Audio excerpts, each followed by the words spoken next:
LATRA wametufundisha namna ya usafiri salama na rafiki wa mazingira. Tumejifunza katika viwanja vya Mnazi Mmoja. Lakini mheshimiwa, kupitia app ya LATRA tumejifunza kwamba ile hofu ya kujua ndugu yako yuko wapi, amefika wapi sasa hivi, gari hilo liko wapi. Kumbe tumekwenda kwenye usafiri endelevu. Sasa hivi kila kitu unapata kwenye kiganja. Tumejifunza kupitia maonyesho haya. Huna haja ya kumpigia kondakta kumuuliza abiria wangu yuko wapi. Kila kitu kipo kwenye kiganja. Unaangalia basi lipo, nafasi zipo, linaondoka saa ngapi, liko wapi, limefika saa ngapi. Hii ni kazi kubwa. Nikasema Mheshimiwa Waziri Mkuu, siwezi kukaa nalo hili, lazima nikufikishie na lazima tuwapongeze LATRA. Piga makofi kwa kazi kubwa kwa LATRA.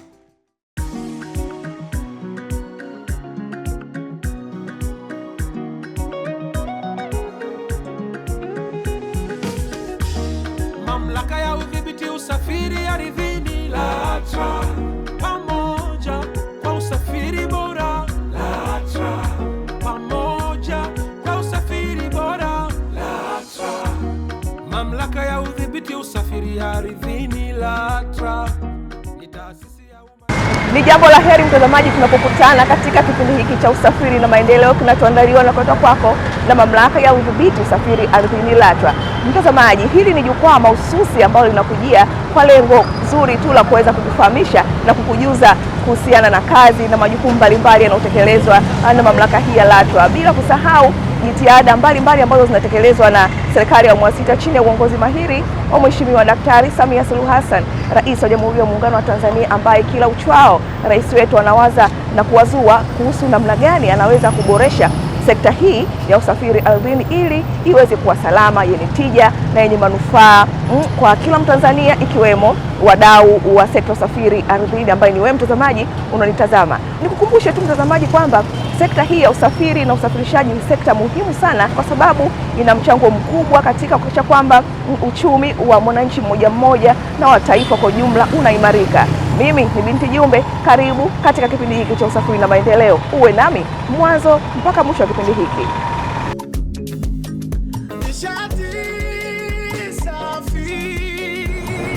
Mtazamaji, kipindi cha leo kinaangazia kuhusiana na semina mahususi iliyoandaliwa na LATRA kwa watumishi na machampioni wake katika maeneo ama masuala makuu yafuatayo. Swala kwanza kuhusu mazingira, kuhusu masuala ya kijamii pamoja na masuala ya utawala, ama kwa kimongo unaweza kusema ni masuala haya ya environment, social and governance, yani kwa kifupi ni ESG. Kama unafahamu mtazamaji, swala zima la utunzaji wa mazingira ni swala la kidunia, na sisi LATRA ikiwa ni sehemu ya jamii tunapaswa kuweza kutekeleza swala hili, kwa sababu inawezekana na sisi kupitia mamlaka hii, lakini kupitia pia wadau wetu tunachangia kwa namna moja ama nyingine uchafuzi wa mazingira hapa nchini na duniani kwa jumla.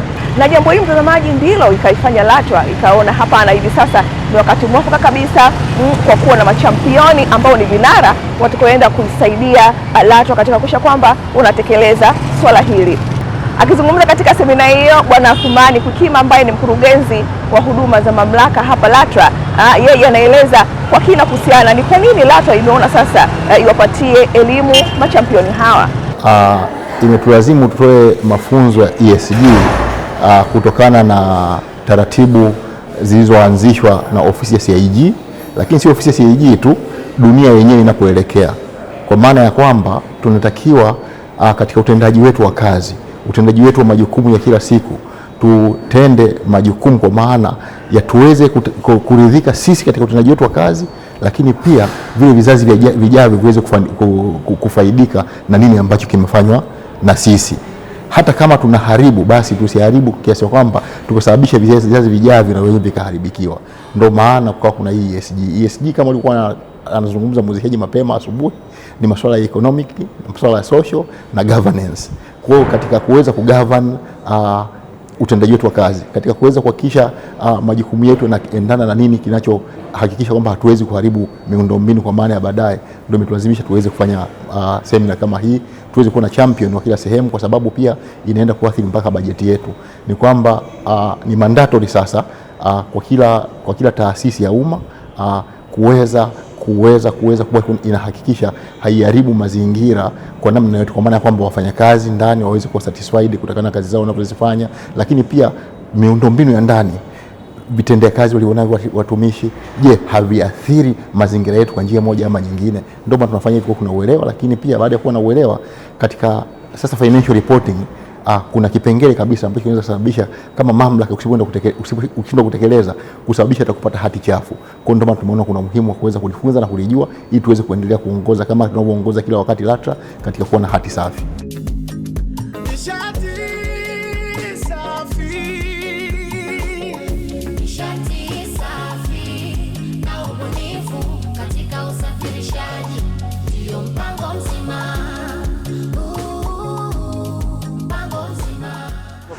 Mtazamaji, dhana hii ya uendelevu katika masuala haya ya mazingira, masuala ya kijamii pamoja na masuala ya uongozi inaelezewa kwa kina kabisa na PPA Daktari Neema Kiure ambaye alikuwa ni mwezeshaji wa semina hii.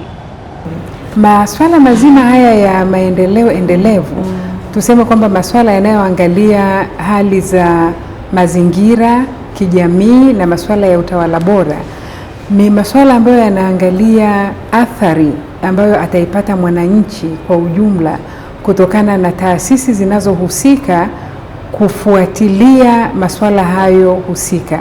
Na tunachojiuliza katika masuala haya ni kwamba sisi kama wanajamii, sisi kama wananchi, je, ni nini haswa tunachotaka kukiacha kwa ajili ya kizazi kijacho? Hiyo ni dhana nzima ya uendelevu, tunawaachia nini kizazi kijacho. Na kwa hiyo tunajitahidi kuhakikisha kwamba matendo yetu yasiathiri dunia kwa ujumla, whether ni katika upande wa mazingira, masuala ya jamii au masuala ya utawala bora. Na kwa hiyo kwa hapa leo katika LATRA tunazungumzia masuala ya usafiri endelevu. LATRA akiwa kama regulator wa masuala ya usafiri wa ardhini, ni jinsi gani na yeye anaweza kuhakikisha kwamba usafiri wa ardhini hauchafui mazingira, unakonsida masuala ya kijamii na unakonsida pia masuala mazima ya utawala bora. Bodi ya wahasibu na wakaguzi wa hesabu Tanzania imetoa takwa la kwamba kwa kuanzia 30 Juni 2026 kwa taasisi za serikali, ripoti zao za wakurugenzi zioneshe ni nini taasisi husika zinafanya katika masuala haya ya maendeleo endelevu. Na kwa hiyo tunapomwangalia LATRA, ina maana LATRA inabidi aseme kwamba ni nini anafanya yeye kama taasisi, lakini pia yeye kama muangalizi, kama regulator wa sekta hii ya usafiri wa ardhini. Na ni masuala ambayo tunasema tunayajua na tumekuwa tukiyafanya miaka mingi, au tumekuwa hatuyafanyi pia kwa miaka mingi. Masuala ya kupunguza matumizi ya makaratasi, matumizi ya vitu vya plastiki, kuangalia matumizi yetu ya rasilimali ambazo ni adimu, masuala ya maji, masuala ya umeme, yote kwa ujumla ni masuala ambayo yanaingia ndani ya maendeleo endelevu. Na utaona mtu kama LATRA ni taasisi ambayo imekuwa ikifanya hizi jitihada tangu kipindi cha nyuma, hata kabla ya haya matakwa ya kisheria.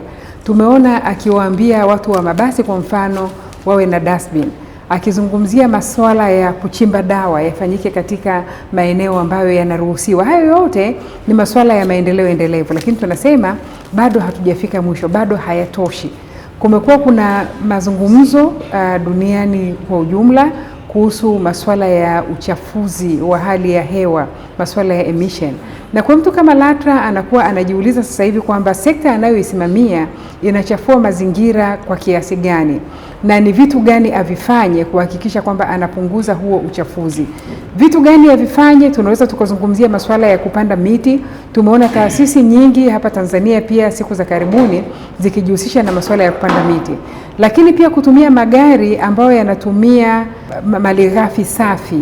Tumeona kwa mfano mabasi ya UDAT, mabasi ya kijani wenyewe tunayaita, mabasi yakiwa yanatumia gesi, ni mfano mmoja wapo. Lakini pia kwenye masuala ya jamii, kuhakikisha kwamba usafiri huu unakuwa jumuishi. Jinsi gani tunawajumuisha watu ambao labda hawajiwezi, walemavu, watoto, wanawake na wengine, na kuhakikisha kwamba usafiri unafika kila mahali Tanzania, basi impact yake itakuwa ni kubwa sana kwa jamii, na itasaidia kupunguza athari za mabadiliko ya hali ya nchi ambayo yamekuwa yakitukuta. Mtazamaji, utekelezaji wa masuala haya ya ESG yanaenda sambamba na utekelezaji wa viwango na miongozo vya kimataifa ambavyo vimewekwa mahususi kwa ajili ya masuala haya, na ambapo mtazamaji, LATRA kama taasisi inayotekeleza masuala haya ya ESG inapaswa kufuata viwango na miongozo hiyo wakati wa kujipima. Hapa bado tupo na FCPA Daktari Neema Kiure ambaye anaelezea kwa upana zaidi kuhusiana na viwango na miongozo iliyopo. Kwa Tanzania kwa sasa tunasema tuna standard 2 ambazo tunazitumia, na moja inazungumzia general disclosure kwa ujumla wake, ni nini tunafanya katika maendeleo endelevu, na standard ya pili inazungumzia athari kwenye mazingira. Kwa hiyo katika ujumla wake masuala ya maendeleo endelevu tunajaribu kumfanya LATRA ajitafakari na kuangalia ni mchango gani yanao katika malengo 17 ya maendeleo endelevu, lakini sio hayo tu, katika AU agenda, katika vision Tanzania sasa hivi tunazungumzia dira 2050, ni jinsi gani LATRA anaenda kuchangia, lakini pia katika vision yetu ya East Africa.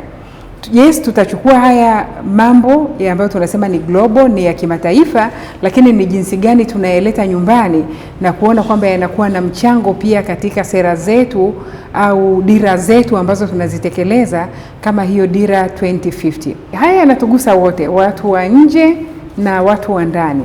Na kwa hiyo tunapoangalia watu wa ndani kama watumishi au watumishi tuwazungumzie sana sana, na yenyewe yanawagusa kwamba inabidi waangalie vitendo vyao ndani ya LATRA viwe ni vitendo ambavyo havichafui mazingira, vinajumuisha masuala ya jamii na masuala ya utawala bora.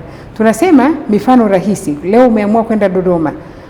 Kwa nini usitumie treni ambayo ni usafiri mzuri usiochafua mazingira, utake kutumia diesel au petroli kuendesha kutoka Dar es Salaam mpaka Dodoma, au ndege ambazo zote ni mbinu za usafiri ambazo ukikompea na treni ni safi zaidi.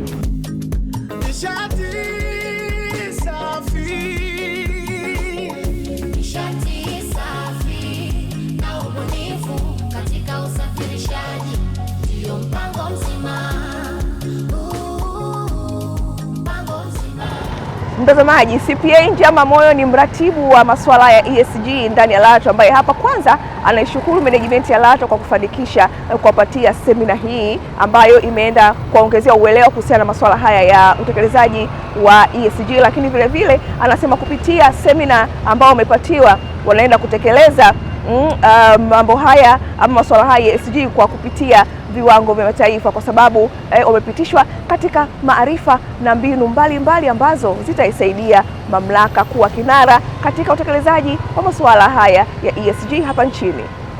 Katika mafunzo haya kuna malengo kuu ambayo yamewekwa.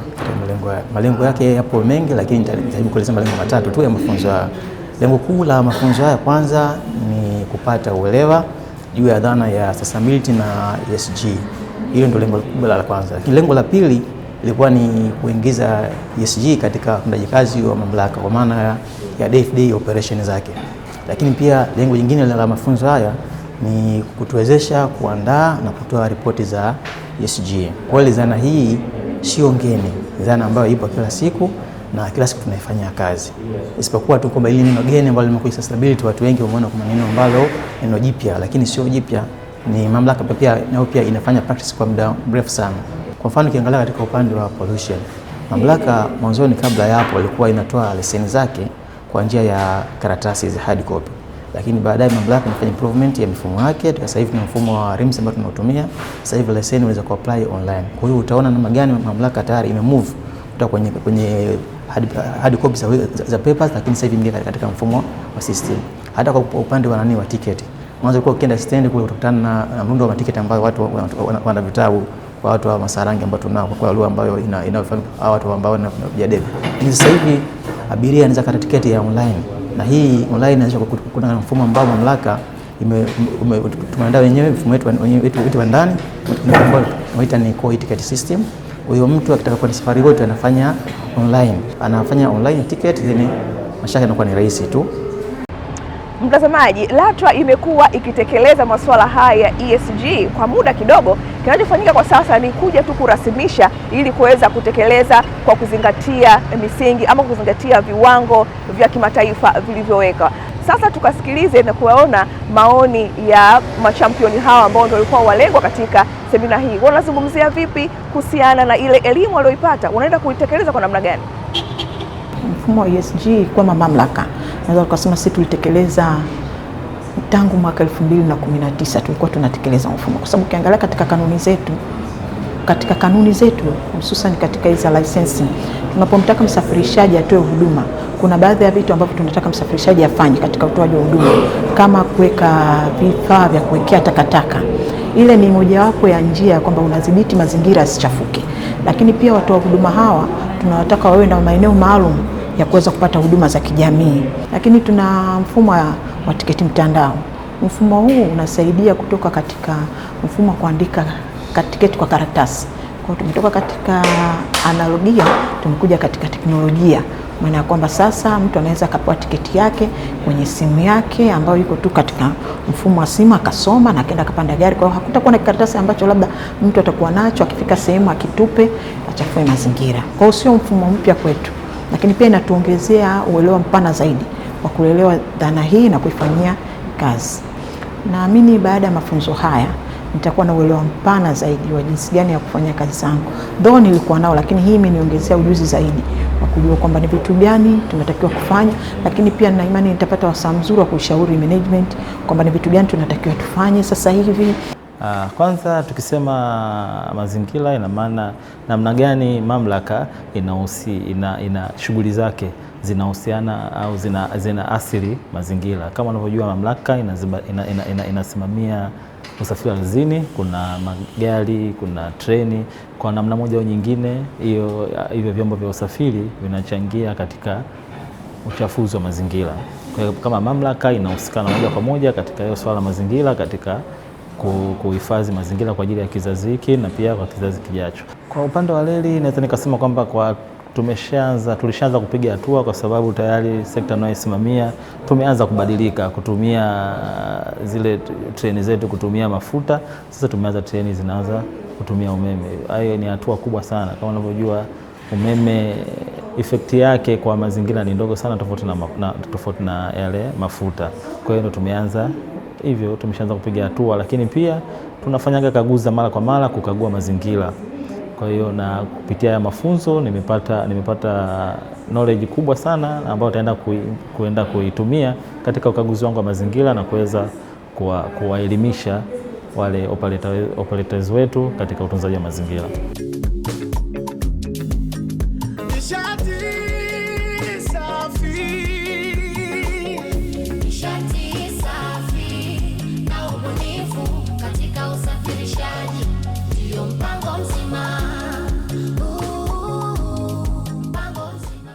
Mtazamaji, hivi sasa tunaingia kwenye kipengele chako pendwa kabisa cha Bonga na LATRA, ambapo hapa tunapata kuwaona na kuwasikiliza wadau mbalimbali ambao wanapaza sauti zao kwa nia njema ya kuweza kuwasilisha changamoto na vile vile maoni ili LATRA na serikali kwa ujumla iweze kutekeleza ama kuyafanyia kazi. Hivi leo mtazamaji, kipengele hiki cha Bonga na LATRA kimekutana na CPA Daktari Habibu Juma Suluwa, mkurugenzi mkuu wa LATRA, ambaye hapa ametumia nafasi ya kipengele hiki kuweza kuzungumza na wasafirishaji, ambapo amewasihi wasafirishaji wa sekta hii ya usafiri ardhini hapa nchini kutopandisha nauli katika kipindi hiki cha mpito cha mfumuko wa bei ya mafuta. Sasa mnafahamu kwamba sisi wote ni watumiaji wa huduma za usafiri ardhini, ikiwepo mabasi ya mijini, daladala maarufu, lakini pia mabasi yaendayo mikoani na nchi jirani. Kwa hiyo kutokana na hali hii, mdhibiti ambaye ni mamlaka ya udhibiti usafiri ardhini ana jukumu la kutoa mwongozo na kuwataka wasafirishaji wawe tulivu. Sisi tumeliona na tunafahamu vita vinavyoendelea kati ya Marekani pamoja na Iran na Israeli ndiyo sababu kubwa iliyosababisha bei za mafuta kupaa. na haijawahi kutokea katika historia yetu sisi katika udhibiti wa nauli kupanda nauli bei ya mafuta kwa kiasi hiki kikubwa, na anayetoa bei hizi za mafuta ni EWURA. Kwa hiyo inakwenda inaathiri utoaji wa huduma za usafiri mijini, mikoani, lakini hata usafirishaji wa mizigo. Nauli zinapopanda, anayeumia ni mlaji. LATRA jukumu lake ni kuhakikisha mtoa huduma anaendelea kutoa huduma, inakuwa huduma endelevu, na mtumia huduma anaifikia huduma ile. Kwa hiyo kwa vyovyote vile, jambo kubwa ni kuhakikisha tunachukua hatua za haraka, kiwezekana ndani ya kipindi kifupi, tuitishe kikao cha wadau ili tuyazungumze haya. Kwa hiyo nimewaiteni kutangazia umma wa Tanzania kwamba LATRA kama mdhibiti wa usafiri ardhini imeona kupanda kwa bei ghafla, japo ilitarajiwa, lakini kiwango kilichopanda ni kikubwa kiasi kwamba kuna watu wameanza kupandisha nauli bila kuzingatia taratibu. Kwa hiyo kwa maana hii tunaitisha kikao cha wadau kitakachofanyika siku ya tarehe 8. Leo ni Jumatano. Kwa hiyo Jumatano ijayo tutakuwa na kikao cha wadau Dar es Salaam. Kikao hiki kitakuwa live. Kwa hiyo wale ambao hawataweza kuja Dar es Salaam watakuwa wanafuatilia kwenye mitandao ya kijamii, tutakuwa live. Niwaombe sana wasafirishaji waonee huruma wa Tanzania. Hawa Tanzania vipato vyao hivi vidogo ndo wanawachangia wao kwenye uwekezaji wao. Kwa hiyo kwa namna yoyote ile tusitumie hii kama nafasi ya kuwaumiza. Hata kwa imani zetu ni dhambi kutumia shida za watu kujipatia. Hata Mungu anaweza asikupe baraka kwenye hiyo biashara yako. Lakini mtu ambaye atakuwa moyo kwenye charity bila kuathiri uwekezaji wake, angalau break even. Katika hiki kipindi cha mpito tunawasihi sana msiongeze nauli bila idhini ya mamlaka. Na sisi hatutasita kuchukua hatua kali kwa sababu umekwenda kinyume na sheria. Kwa hiyo tunakuombeeni sana sana wasafirishaji. Tukae kama nilivyoeleza hapa mwanzo, hatuna migogoro sisi na wasafirishaji, tunazungumza. Kwa hiyo tukae tuzungumze mezani.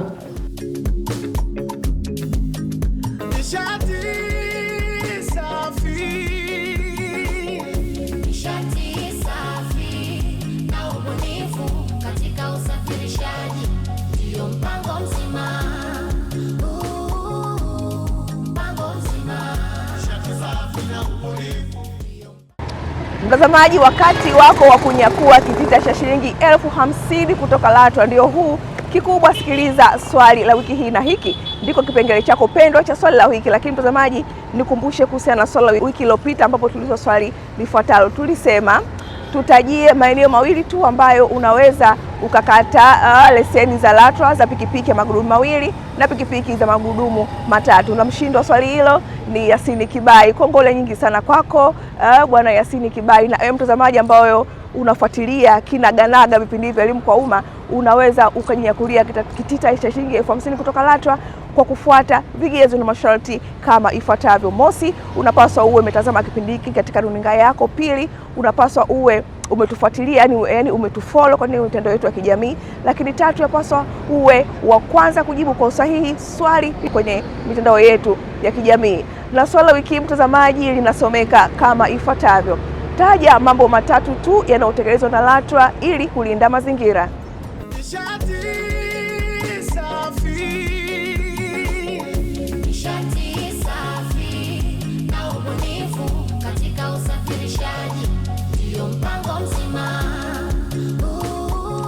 Mtazamaji, na hapa ndio tamati ya kipindi hiki cha usafiri na maendeleo kutoka LATRA, ambapo leo mtazamaji, kipindi hiki kilikuwa jijini Dar es Salaam katika ofisi za LATRA mkoa wa Dar es Salaam, ikiangazia semina mahususi iliyoandaliwa na mamlaka ya udhibiti usafiri ardhini LATRA kwa machampioni ambao wapo kwa lengo moja tu ama kwa lengo mahususi la kuhakikisha kwamba wanapotekeleza majukumu yao wanahakikisha wanafuata viwango vya kimataifa katika masuala haya makuu matatu. Swala la kwanza ni swala la mazingira, swala la pili ni la kijamii, lakini tatu ni la utawala. Mkumbuka mtazamaji, swala la utunzaji wa mazingira si la LATRA peke yake ama si la wadau wa LATRA peke yake, bali ni la kila mmoja wetu. Unaweza ukafanya tathmini ndogo tu hapo ulipo, unazalisha taka kubwa kwa kiasi gani? Unajua taka ambazo unazizalisha zinaenda kuishia wapi, na mambo mengine kadha. Kumbuka utupaji wako wa taka mdogo, wa kwangu mdogo na wa mwingine, tukijumuisha kwa pamoja ndipo inakuwa chanzo cha uharibifu wa mazingira. Kwa hivyo shime kwetu sisi LATRA na shime kwako wewe mtazamaji, kuhakikisha kwamba mnafanya jitihada mbalimbali za kuweza kuhakikisha dunia hii inakuwa ni sehemu salama kwa kutunza mazingira yaliyopo kwa vizazi vya sasa na vizazi vijavyo. Mimi ni Binti Jumbe. Tafadhali, kama hujatufuatia katika mitandao yetu, fanya hivyo sasa kupitia mitandao ambayo unaiona katika runinga yako hapo chini. LATRA, pamoja kwa usafiri bora. Kwa heri kwa sasa. Pamoja kwa usafiri bora. LATRA, pamoja kwa usafiri bora. LATRA, mamlaka ya udhibiti usafiri ardhini. Kama unaamini kama mimi kwamba nishati safi katika usafirishaji ndiyo mpango mzima, tunapiga kofi moja moja la kuunga mkono. LATRA wametufundisha namna ya usafiri salama na rafiki wa mazingira. Tumejifunza katika viwanja vya Mnazi Mmoja, lakini mheshimiwa, kupitia app ya LATRA tumejifunza kwamba ile hofu ya kujua ndugu yako yuko wapi, amefika wapi sasa hivi, gari hilo liko wapi. Kumbe tumekwenda kwenye usafiri endelevu. Sasa hivi kila kitu unapata kwenye kiganja. Tumejifunza kupitia maonyesho haya. Huna haja ya kumpigia kondakta kumuuliza abiria wangu yuko wapi. Kila kitu kipo kwenye kiganja. Unaangalia basi lipo, nafasi zipo, linaondoka saa ngapi, liko wapi, limefika saa ngapi. Hii ni kazi kubwa. Nikasema, Mheshimiwa Waziri Mkuu, siwezi kukaa nalo hili, lazima nikufikishie, na lazima tuwapongeze LATRA. Piga makofi kwa kazi kubwa kwa LATRA.